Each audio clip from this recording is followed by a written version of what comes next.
Momen Tom Lembong pakai rompi tahanan ditahan Kejagung, saya serahkan pada Tuhan Yang Maha Esa.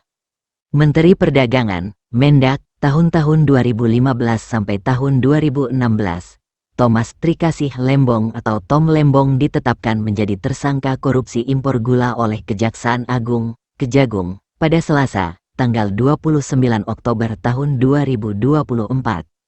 Mantan Menteri Perdagangan Thomas Trikasih Lembong atau Tom Lembong menyerahkan pada Tuhan soal kelanjutan kasusnya.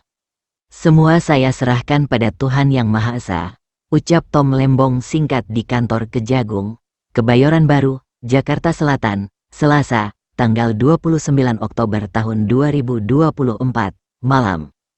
Tom Lembong meninggalkan kantor Kejagung pukul 21 waktu Indonesia Barat bersama tersangka lain berinisial CS yang merupakan Direktur Pengembangan Bisnis PT Perusahaan Perdagangan Indonesia, PPI. Ia kemudian menggunakan rompi tersangka berwarna merah muda dan bakal ditahan selama 20 hari ke depan. Abdul Qohar menyebutkan, Tom Lembong dan CS bakal ditahan terpisah. Untuk tersangka TTL, Thomas Trikasih Lembong di Rutan Salemba Cabang Kejari Jakarta Selatan dan untuk tersangka CS di Rutan Salemba Cabang Kejagung, sebut dia. Dalam perkara ini, Tom Lembong disebut mengizinkan impor gula murni di tahun 2015. Padahal, saat itu Indonesia tengah mengalami surplus gula. Tak hanya itu, Tom Lembong juga diduga mengambil keputusan sepihak tanpa berkoordinasi dengan kementerian atau lembaga lain.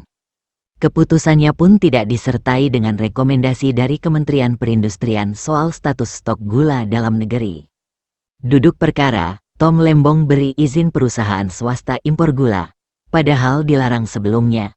Direktur Penyidikan, Dirdik Jampitsus Kejagung, Abdul Qohar menuturkan duduk perkara penetapan tersangka Tom Lembong berawal ketika pada tahun 2015, Indonesia dinyatakan surplus gula sehingga tidak perlu dilakukan impor.